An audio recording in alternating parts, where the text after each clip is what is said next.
Good morning, everybody, and thank you so much for joining us at Frazer Jones for another edition in our webinar series. Today, we're fortunate enough to be joined by global HR change leader, Suzanne Drost, who will be guiding us through her future of work model, which she is currently implementing within Danone. Suzanne has an extensive career crafting her expertise as an HR leader, change management, and HR transformation specialist. Her personal and professional drive has always stemmed from a desire to help organizations act, empowering the people, and to create an environment that will consistently attract and retain the very best talent. After this presentation, we will have time for a Q&A session with Suzanne. So if you would be so kind as to hold on to any questions you may have till the end, that would be greatly appreciated. Without any further delay, I'd like to pass things over to Suzanne, and thank you so much. Yeah, thank you, Chris. It's a really warm welcome to everybody. I'm really excited to be here today. I've just heard we have over about 650 registered participants, and I'm really enthusiastic to share my insights with you all. Over the last years, but especially very intensively over the last months, I've been working on the future of work model, and I've done so many research and read about so many stuff or did webinars, and I really liked it, but I missed a consolidated view and a pragmatic approach. So I made the model and start working with it, and I'm happy to share it with all of you, as I think it helped us, so I really hope it can help you guys in your journey as well.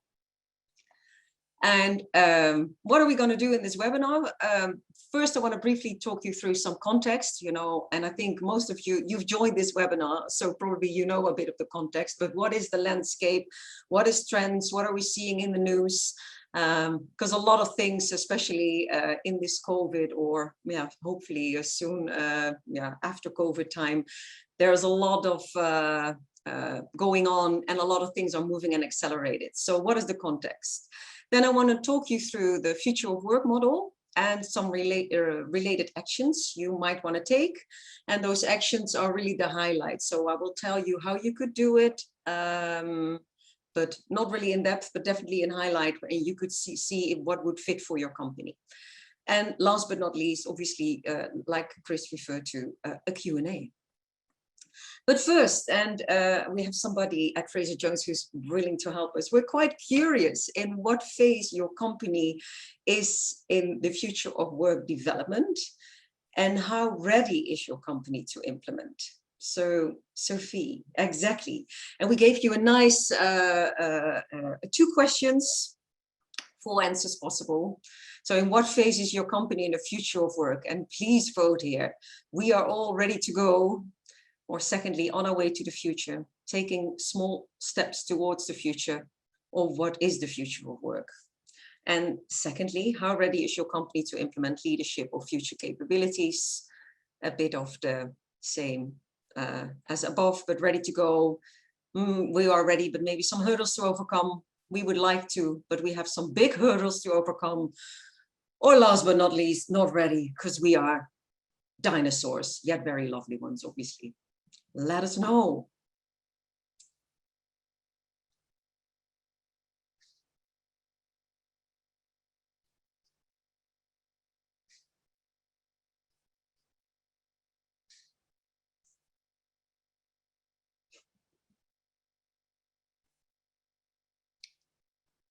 I'm not sure, Sophie, can you show the results? Or are we still voting?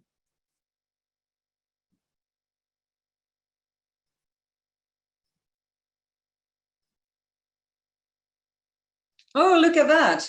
Just really knows where we all are. In what phase are your company? The vast majority is taking small steps towards the future, which is a good beginning. So happy to hear this, 44%. And only only 5% are really ready to go, but great to have you all on board as well. Maybe we can add a nice twitch to it. So good. So hopefully this will help you guys. And 2, how ready is your company to implement leadership future capabilities? Oh, good. This sounds promising. The 50% ready, but we have some hurdles to overcome. that's good. That means that you have a lot of people on board who are willing and excited to go that direction. So that's nice. And ready to go, least, the same as above, like 7%. Interesting, but maybe interesting to know in what kind of group or where people are. Also maybe interesting to see where you are yourself. And how you would compare to others. And not that it doesn't matter, because everybody has a different starting point or how you want to go forward. The fact that you are here, you want to go forward is good. So, okay, we go to the next. If it works, yes. Some context. And like I said, the last months or the last 1.5 years, actually, we have really future or work-wise came into a huge accelerated mode. A lot of people talked about, we're going back to the office, but actually there is no going back. There is a move, we have to move forward. Genie has left the bottle. And also if you look at, for example, in the news, and I gave here's some recent examples of last week. So like Facebook, for example, saying employees at all level can request permanent or full-time remote work. Secondly, I thought that was a very interesting one. Apple, I don't know whether we have any Apple people on board today, but 100% remote work ends for employees. So return to the office already forced some of our colleagues to quit, they're saying. So I think this really shows that Genie has left the bottle. And if your company is not, gonna really sustainably implement the great learnings that we've had over the last 1.5 years, that it's gonna bite you maybe in the butt. So I think, how can companies really ensure a future-proof setup and a great employee experience? Because this is what we're talking about. This is really the essence maybe of the whole story. How could you do that in a new normal? And if we know that, because that's what I found, there are so many models about that, and it has a lot of impact on your employee, but also on your offices, on tools, technical facility tools. What are you using? And what does it mean for leadership and capabilities? Leadership of your leaders. Some might be really ready and really up for it. And some might be a bit more hesitant or conservative. And also, how can you help them? But it's also the capabilities of your employees. So what are the future capabilities that we need to ask or help of our employees? And in addition to what we said, like maybe that going back to the slides, also knowing, you see a lot of companies now saying, okay, we're gonna go back to the office for 3 or 4 days. But then you see that there is no fundament under it, because on what is it based? It might be an old way of thinking, okay, we used to allow 1 day and now we allow 2 days. But you really need to go into another approach to really find out, okay, what is that flexibility policy, or what are we going to do? Also in the context, there are many important elements to consider, and you find them back in the model. So that's why the employees tools I just spoke about, I gave it more of a bit of a different name. It's a random order, but like the emotional workplace is a very important one, because workplace is going to be also it's not just an office, it's going to be a bigger story.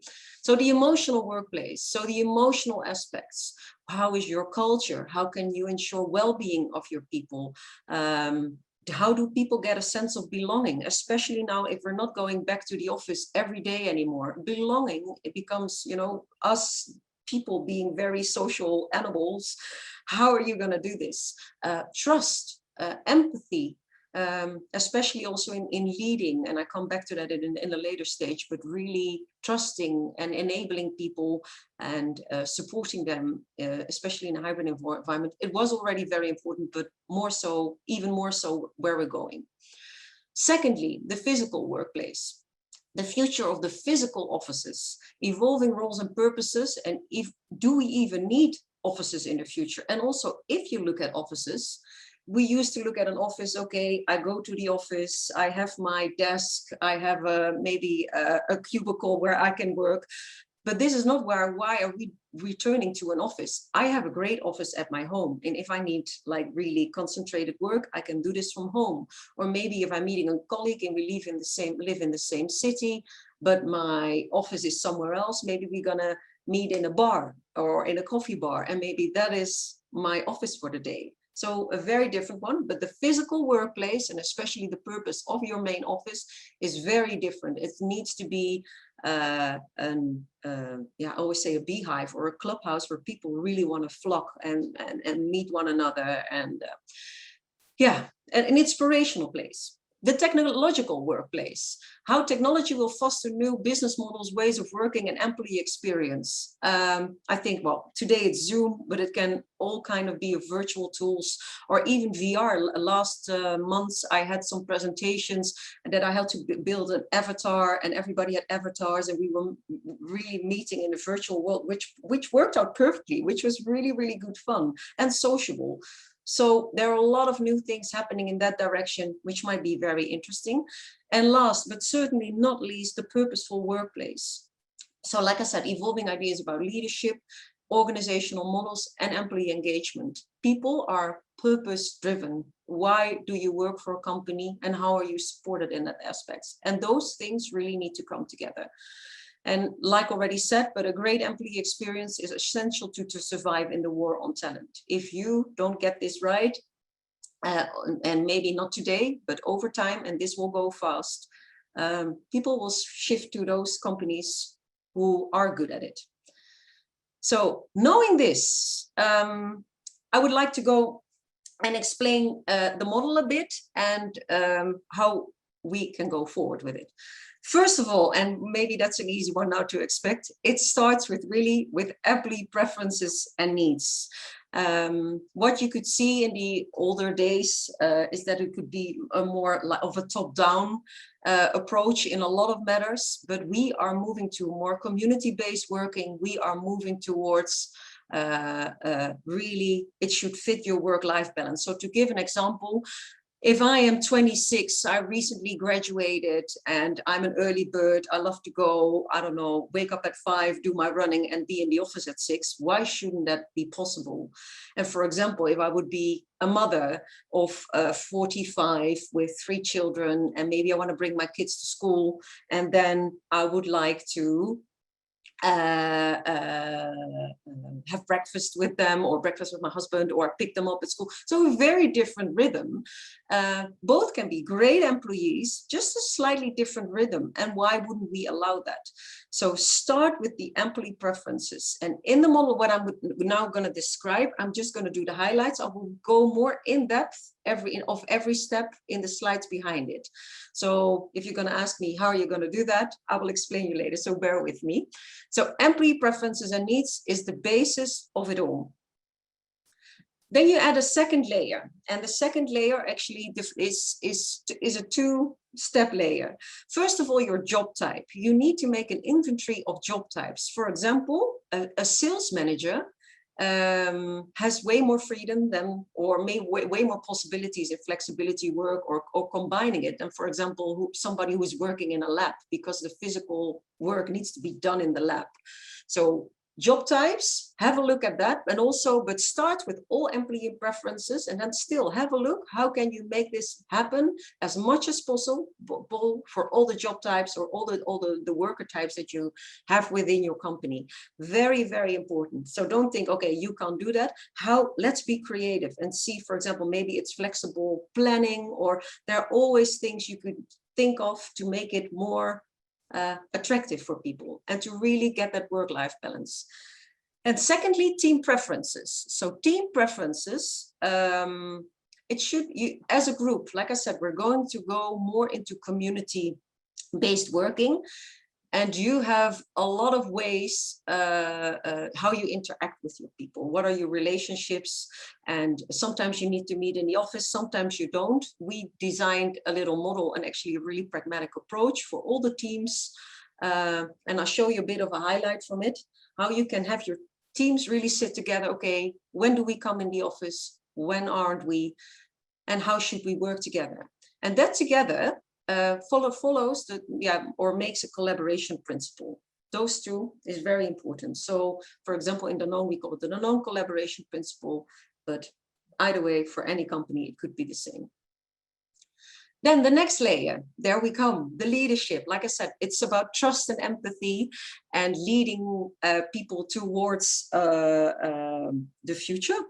but also about if we are going to go more hybrid, and I've been a high promoter of this already for years. It's not about attendance, it's about output. So what goals do people have? And if they're good at it, and they can do it. I always say, for example, the standard in the Netherlands is a 40-hour contract, but if somebody could do it in 20 hours and that would allow the person to have, like, I don't know, recharge or enter in other projects, I think it would be great. So move away from attendance, but really get into your system that it's about. So clear job descriptions, but also goals for every year. Really have a look, okay, what do we want to achieve with one another and how can the leader support that person as much as possible to get there? And there we have it. That also asks something about the future capabilities of your employees. So for example, if we're saying normally we would go Monday to Friday from the office from 9 to 5, is very different than then you would say, okay, depending on my work, and I will explain a bit later about more. So for example, if I go more to activity-based working, so what activity asks for what kind of office or what interaction, it also means something about your future capabilities. How do I plan time management, resilience, maybe exactly being goal-oriented, giving feedback, asking for help, which are maybe more in a hybrid setting, a bit more challenging. Those, and that should follow into a leadership guideline. First, how do you lead these people to all your people towards this? But also, if you know what the team preferences are, what the future capabilities of your team a bit are, it asks something about your leadership. So it's not one size fits all. You know, it's situational leadership. It's an old term, but it's very relevant at this time in place. Then the physical workplace, and I'm not pretending I'm a real estate expert, so I won't do it, but it really touches upon, if you have had the heart, like we just discussed, if you're going then, you know it's going to have a big impact for your physical workplace. So you need to develop an office or redevelop, and also the home office. So for example, in the Netherlands, there are some, the regulations or the legislation is quite limited. But if you want to give a great employee experience, what are you going to do at home? How can you ensure that people have the right material, that they feel connected, that they have a sense of belonging? Do you want some of the branding maybe in the materials on the desk? It doesn't really think of what is the philosophy. But also, if we're not going to give everybody a desk anymore, you need to, what do you want? For example, do you want departments for a day? Or there are a lot of also external real estate companies who can help you with this. But it has a big impact, and you need to change it also to make this place just really, like the main office, a really attractive place to come. And secondly, a home office, also a great place, healthy place to work. Followed by the technological place. I already explained it a bit in last sheets, but develop and deliver really an IT facility toolkit and enable and fit all working styles. And what I think is really important, and that's what I found in multiple companies, is that a lot of the tools are a bit shattered all over the place. But now, and you think, okay, how does this work? Or you really, and maybe make this even more a stronger part of your onboarding program, but also if you change other roles or whatever, ensure that you have all the IT tools, facility tools that you can really help people. And secondly, make it really accessible how you can train your people and really go forward into this. A very important one, especially for the HR crowd, I think, emotional and purposeful workplace.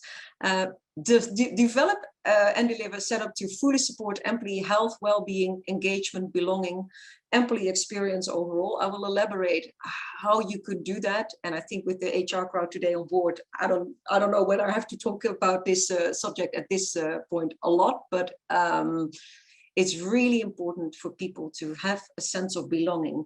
And also, normally, I always like the coffee machine, because you always heard a lot about what was happening in the company. But now that we don't have it anymore, how do we know how is it going at home? And maybe, it will be a hybrid mode, but it will be less. So how are you going to do this? And how can we be better, even better, not just a coffee machine, but how can we lift it up to a higher level? Because I honestly think there's a great opportunity for us at this moment. And last but not least, I don't know whether we have any CMB or legal people on board, but yes, we don't overlook you, because whatever you're going to do, ensure compliance to law, regulations, requirements, and really the basic ones. Look at, for example, a mobility or international mobility.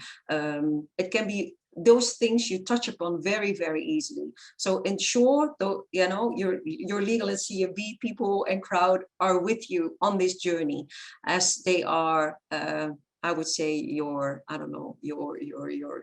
better half in that sense. And what I just like to add in the leadership, before we go to the next slide, and I've already said they're also described it on the left-hand side, the guideline should be a management objective. What you see, especially if you already see, okay, that's what you saw in the questions, people need to overtake hurdles, we're not that ready. Know that a lot of change is never easy. And especially if you don't know how you're going to lead this, support your leaders heavily, but also ensure that this is a management objective. That people understand, okay, this is here to stay, and this is not to go, and this is not voluntarily. And especially also with team preferences, you let your people vote how you want to work together. This should be led well. So ensure, if you have the opportunity, make it a management objective. But okay, talked a bit about a model, but how are we going to do this then?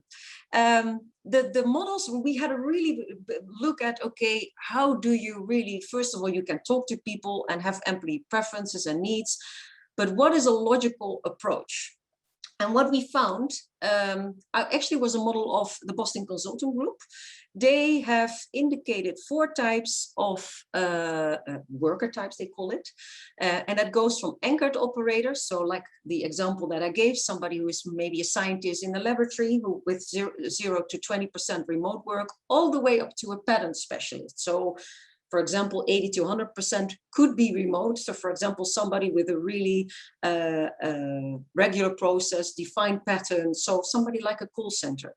And anything in between. And what we did, we grouped people. We really had a look, okay, what are the jobs we have and how should we group them? And then we know what the basis is. However, to really start with the model, we kept it overall. So what we did, and that's what the required steps you want to take, is a bottom-up preferences and needs inventory. And brainstorm, pick the brain of everyone, or make it, if you don't think, okay, we're all survey tired, I'm not going to do this. I'm like we did in Danone, we did a lot of brainstorms. We found people from all entities, all kinds of jobs, all kinds of generations, because that's very different generations want different things. And we sat together, like, look, what would you need? What would make you stay here? Or what would make you even consider to go to a competitor? If you don't have a survey fatigue yet, there are some really interesting things. For example, ONA, which is called an organizational network analysis. It really brings, you have a questionnaire and it really shows you how people work together and then what would fit. So if I think it's a very interesting tool. We didn't apply it yet, but ONA, I didn't write it down, but if you're interested, ONA.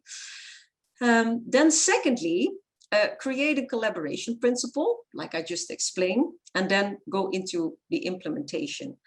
But the bottom-up preferences, needs, and inventory, it really starts there. Spend your time there. Use surveys, pull surveys you have worked before. And one thing before we go to the next step is the little matrix you see above.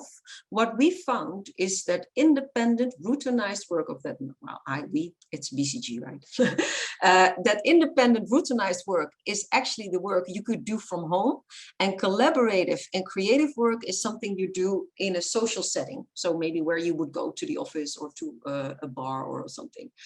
And this really helped us, because we were like, okay, how are we gonna group those activities and what makes us logical? And actually this was such a simple but yet such an effective guideline for us, that I think I posted here because it might be helpful for you guys to share as well, because we did a lot of brainstorming, but sometimes the answer is very simple. So this BCG approach with the first required steps, it really helps you, I think, to go forward with that.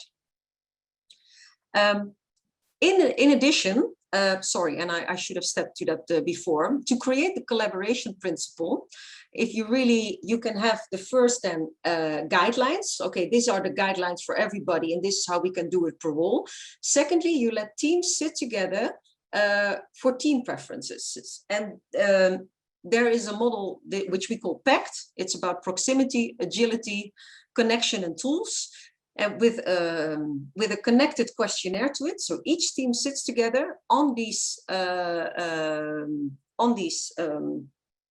topics, and you can vote, decide together on how do we work, how do we agree to interact virtually, physically, how do we support one another, what is your personal preference, and how can we take this into account in the team preferences, really in a friendly, nice way, same that you would do in, for example, in any informal setting as well. So why not do it at work? You know, we are, like we said, we are moving to a community-based working, so start moving towards that. These slides will be shared, so have a read and have a look how you could make a questionnaire about it, but it's really about these things.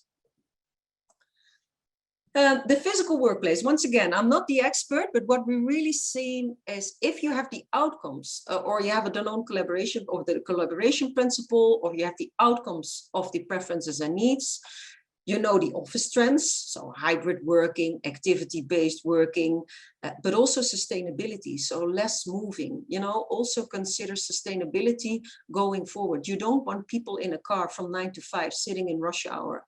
I don't think that's a signal as a company nowadays that you want to give. So take that into account as well. It does a lot with your employer branding as well. But what we thought was also you need to look at more at a hospitality aspect or a model from it, because if you want to, I don't know, lure your people to the office, obviously you need, it's the same how you would choose a restaurant or something. Like, how cool is it? I want to be there because I feel at home, I connect with people that I want to be with. So we have a simple model here, and actually you see the company and the employee. And the company has the product, so the office, the behavior, who is working in the offices, or what services are we, is it the coffee bar, or is it also maybe the services that we give at home, like, look, you come and work with us and we will set you up with a great home office. That's really behavior. And environment is also, okay, how does the office look? So product is more functionality, environment is mere, how does it look and feel? And that needs to meet the needs and goals of your employee. So somebody should come in. I don't want to come in for a desk and a computer because I have that at home. I want to come there and be inspired. So that needs really to come together. So have a thought with that also when you speak maybe to your facility people, or when you're talking to your external provider with this. I think it really helps. So start with the basics of the collaboration principles, and then really work together. Once again, bottom-up exercise. Get all kinds of people in, ask them, what would you want in your office? What do you need? Especially leaders, employees, also facilities, really talk to them. Once again, if you can do it with survey, do it, or partially, but I think also if you can show that you're doing this interactively in a nice way, in an energetic way, do it, it really helps you. Then secondly, a real estate study, but that's the experts coming in there. There are different ways of working, like I said, activity-based. I know I was told, so that's why I know that you can really save up to 30–40% in costs. So there's also, if you want to reinvest into new systems or new ways of working, this is also where you could do a lot. So I don't know, for any of you business case builders, keep that in mind. And implementation, I think everything that I'm describing is a journey, but especially in the office. This is, some people need to get ready for it. You have the different generations you want to take into account. Or am I going to offer to some people a bit more? Really see what you could do there. Then the emotional and purposeful workplace. And maybe you all recognize this. I've worked in I did assignments in a lot of companies, and engagement was always, I don't know a term, a very thing we're all very motivated for. But if I really looked at it closely, I never saw a really solid approach. And it's an old model, but the Gallup engagement pyramid, really start looking at that. So from Gallup, it really starts, it's like a Maslow tower. People first want to have safety. They want environmental safety. They want to feel safe at the workplace.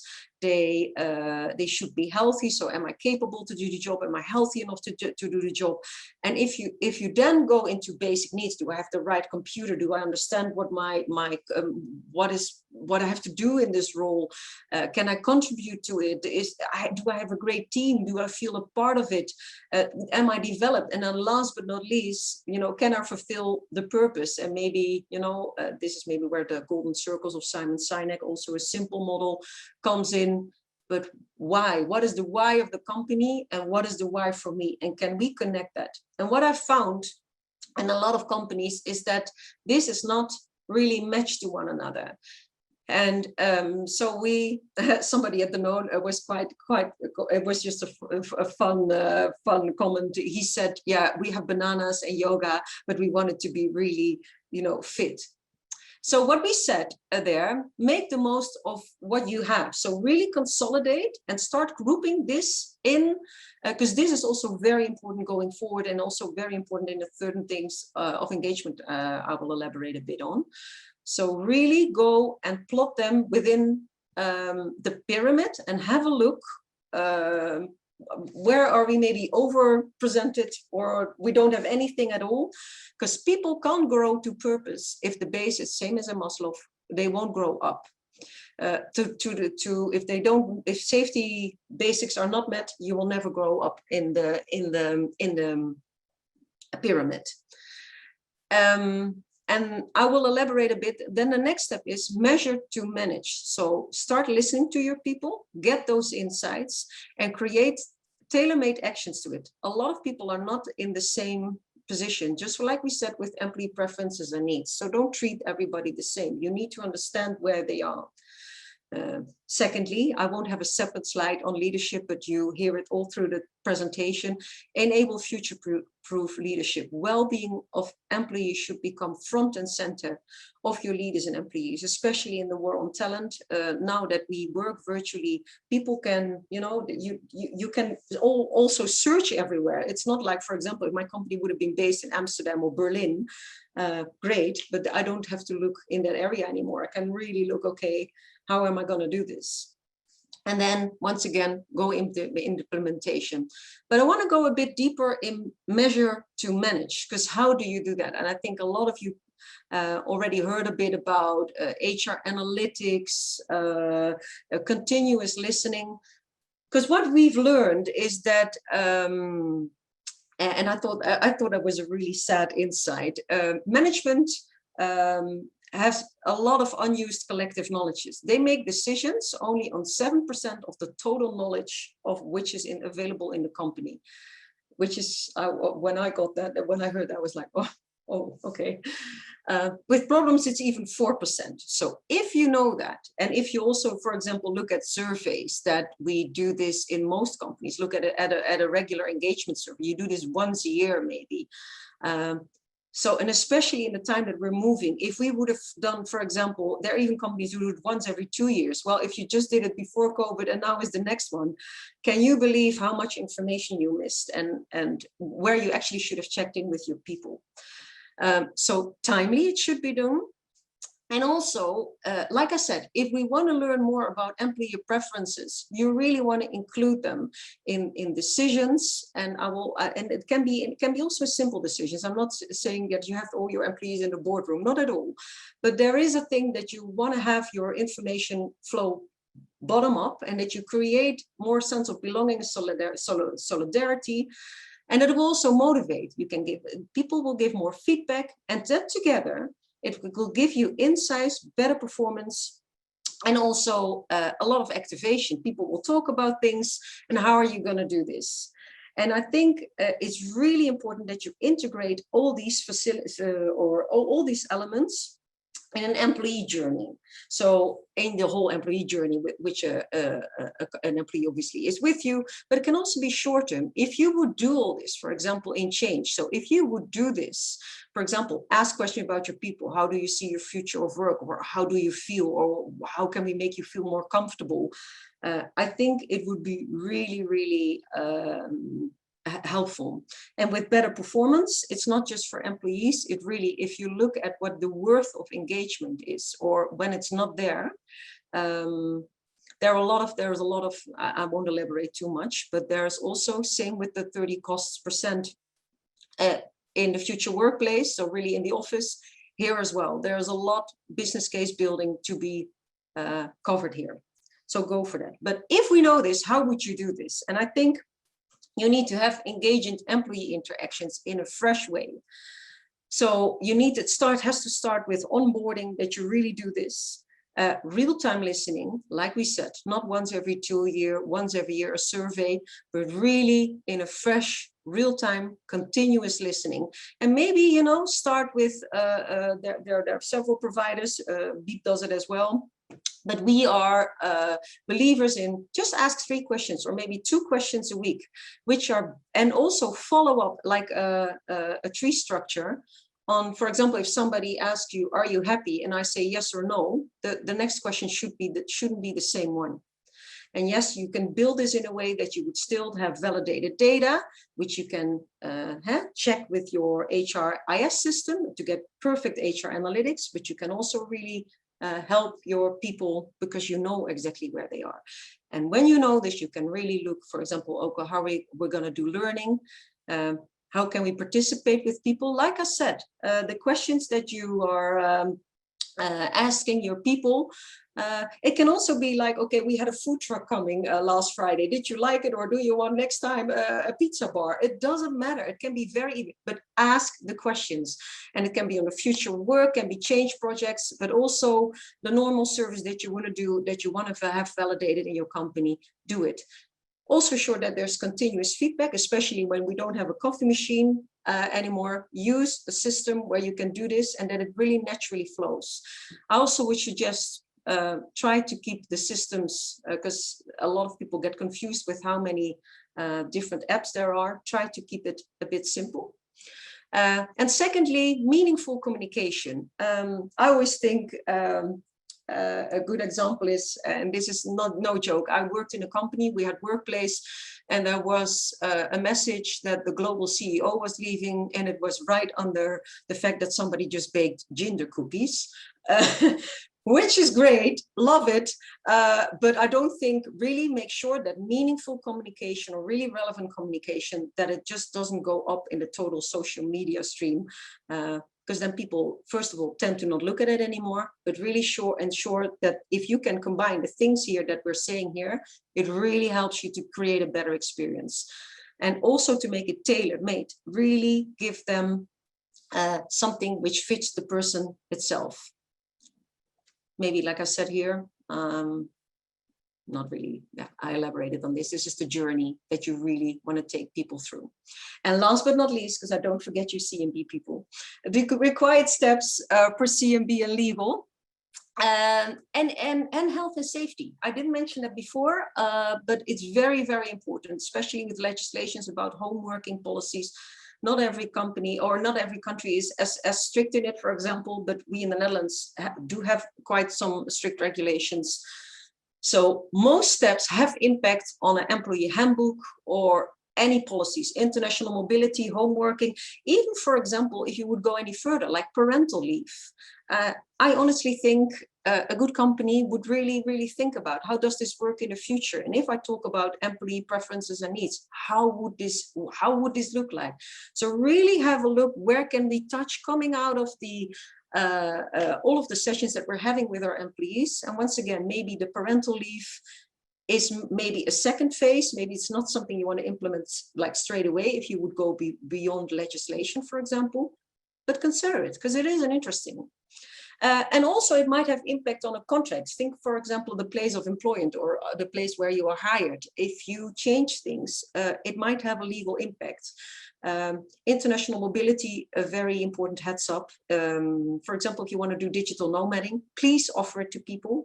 But what I've learned is that at the moment, for example, within Europe, it's max a month. Otherwise you as an employer, but also the employee gets really into problems. And I hope legislation will change, but allow people to do it and see how it works for you. If it fits your company, go for it. And once again, it's also in journey and phases. So start with quick wins, and with everything you do, respect organizational readiness. You know, I always say, challenge the status quo, because it is good and you will learn from it. And this is your momentum. As I do think if you don't do it, you will really lose your relevance in the labor market. But it is an important one. And I know I've talked a lot, but they gave me 45 minutes and I think I'm right in it.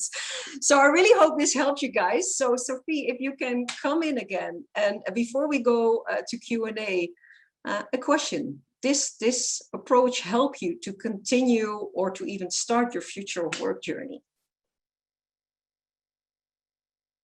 Yes, a bit, not really. And I really hope it did. But feel free, obviously, to answer differently.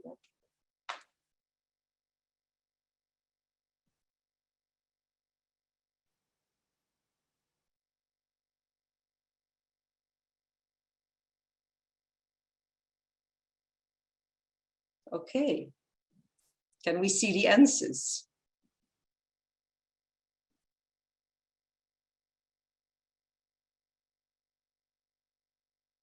%73% says yes. That really, really, really makes me happy, because I know it's not an easy ride. I can tell you I had a lot of challenging days in this one as well. So I really hope it helps you. Also, if I can give one other tip, MIT has a future of work. Yeah, special, and they email also very interesting and really relevant news every week. Follow them. I've really got a lot of info there, so that's an extra tip. And yeah, and for the people that a bit, well, good, then continue your journey. And not really, I'm really sorry, but I was really happy that you were here. Shall we go to Q&A? Let's do it. Thank you so much, Susanna. That was brilliant. We've already had a few questions in, so I guess we can jump straight into things, and I'll start with one of the first. How do we overcome the idea of the European Council that work time needs to be measured and priced so that an employer can prove that they are paying the minimum wage? Yeah. This is now mandatory for a couple of years and forces all companies to time keep. Most of us try to ignore this right now, but how should we tackle this? Yeah, interestingly enough, for a lot of the, let's say, white collar, if there's no clocking system, how would you do this? So I know that in the Netherlands, to be very honest, this is not a really relevant thing, but I know the challenge is there. If you don't have a time attendance, and I'm not saying you don't have to follow the legislation, right? Because that's not it, but I do believe in challenging the status quo. I must say, internationally, we never made a big problem of it, but it is a very good question. Talk to your legal person, a creative one. Perfect, thank you. What is your advice for managing the sense of fairness between employee types and teams when possibilities are different? Sorry, the line just broke. Sorry, say that again. Sure. What is your advice for managing the sense of fairness between employee types and teams when possibilities are different? Yeah, that's why I'm saying really, really put an effort, and that if, for example, if you are not the person, just a regular office, and regular office, there's no good and bad in that, and when I'm saying regular, but I'm quite free to do my work. For example, in comparison to somebody in the lab, I've learned if you really put an effort to be creative in what, because most people will understand, like, look, my work is here and I can't do it at home. But if they see you're putting an effort in, okay, how can we make this better? And we listen to you. And for example, what can we offer you? It really helps. And then also to make the link to the teams, of course, you have your personal preferences, but I've learned also that if you work with a team and you work close together, people are always, they will have the tendency to say, okay, I shift a bit, you know, let's see how we can work with this together. So if you do it in an open and fair conversation, where you really listen to people and you give open feedback, why you've chosen for certain things, that most of the time you'll be okay. Great. And another question, would you be able to share maybe some practical applications of supporting teams in having a sense of belonging, and what initiatives have supported well-being? Yeah, well, yeah, I can share some. Yeah, there are definitely some in the market. And it really depends on where you are right now and what your really purpose is. So for example, onboarding does, Epical does it, but for example, yeah, I shared Beep is also one that is an integrated one. There are, what do you have more? Speak app, but it's more just communication. Have a look and Google it. There's really a lot around, but also, and that's really my big heads up, people can be survey tired, like I said, but they also can be app tired. So really select one where you can have your main priorities or your main goals filled in, yeah, where you can combine it in one app. Because it will help you. Also, if you want to connect it to, and this is where I think the HR world is very much moving into HR analytics. And that doesn't mean that we're going to be a totally data-driven department. I don't think we are, because it really comes in the end and still together with human interactions. But if you can do that way better because you have good insights, I think we will rock, seriously, you know. And I think also, I know HR, it's not always, I've also been in boardrooms a lot, but some companies are just still a bit hesitant to discuss this because maybe they're figure driven. So go into that as well. Okay, nice. Another question, what, from your experience, is the biggest barrier to moving towards a new working environment? I'll be very honest, conservative leaders.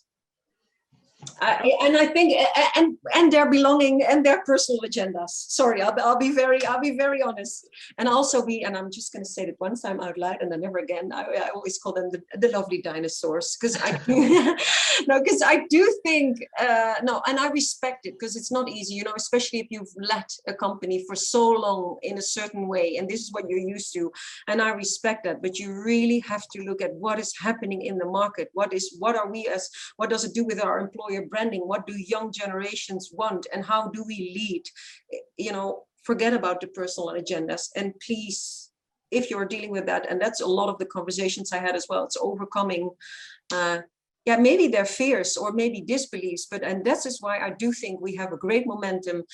COVID was maybe for all of us not the finest hour, but if we have one big pro from it, especially from an HR community, is that we have proven that, because I've been trying this for years and everybody said, no, you know, you can't do this. And now everybody was like at home. And I'm not saying that is ideal, but it gives a big case for change for hybrid way of working. You've got momentum, honey. Yeah.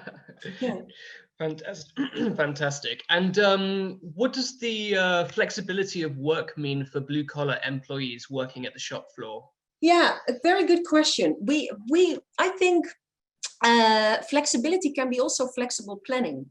So see if you, and then you really need to get data experts on board. But I've done it in a logistics company once. We did a big trial, and which was successful, on how can we have people plan for themselves? How can we see how we can break certain shifts? Can we offer, for example, with people in families, different routines? And yeah, it sounds weird, but it was mainly data-driven. So we had a lot of data experts and econometrists on board there, but it worked. So there are challenges, but it's not an easy one to tackle, but it is, and worthwhile for doing it. Definitely worthwhile, because I think everybody deserves that opportunity. Sure.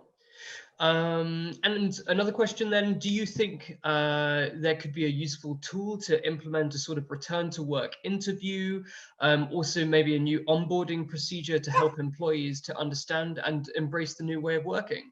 Yeah, well, I think I elaborated a lot already in the engagement part of it, and I already named some. This is also one of the reasons why, for example, I'm also involved in Beep. It was the exact same reason. I was looking for it. How do you do this? But whatever app you would choose, ensure it's a nice combination of surveys, giving feedback, maybe e-learnings, maybe posts, also relevant posts. So make it a nice, fresh combination.